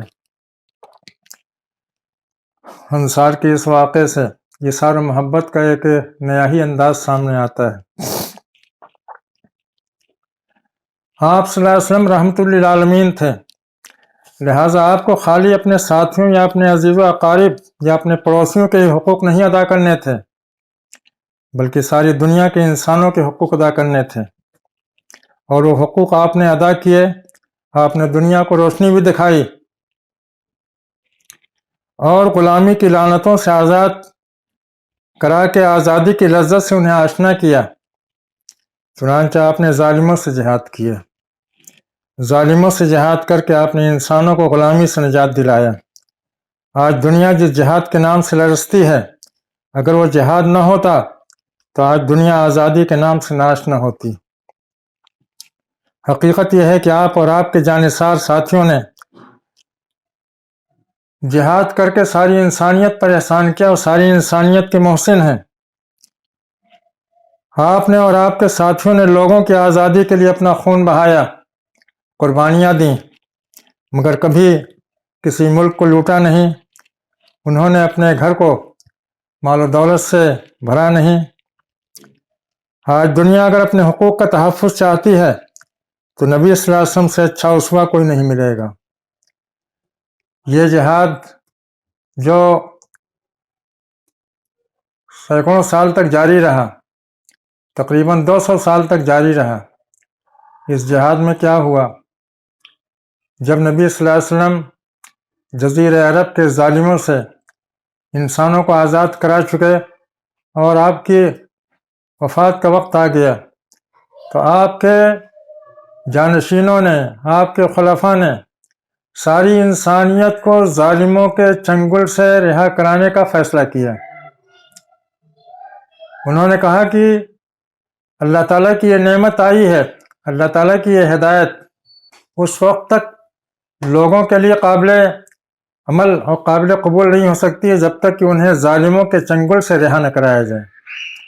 یہ جو صحابہ کرام رضوان اللہ تعالیٰ علیہم اجمعین کے زمانے میں حضرت ابو بکر، حضرت عمر، حضرت عثمان، حضرت علی، ان نو کے دور میں جو جہاد کے مارکے ہوتے رہے، یہ دراصل اس وقت کے انتہائی ظالم قسم کے لوگ تھے جو اپنی رعایا کو چوس رہے تھے، اپنی رعایا کو غلام بنائے ہوئے تھے۔ ان سب لوگوں تک اسلام کی روشنی پہنچانی تھی، اللہ تعالیٰ کی بھیجی ہوئی ہدایت پہنچانی تھی۔ ان لوگوں کو اس ہدایت سے آشنا کرنے کے لیے، اس روشنی سے ان کو فائدہ پہنچانے کے لیے ضروری تھا کہ ان کو آزادی عطا ہو۔ جب تک آزادی نہ عطا ہو، اچھی سے اچھی بات قابل قبول نہیں ہوتی ہے۔ اگر کسی کو آزادی نہیں حاصل ہے تو وہ کسی روشنی سے فائدہ نہیں اٹھا سکتا ہے۔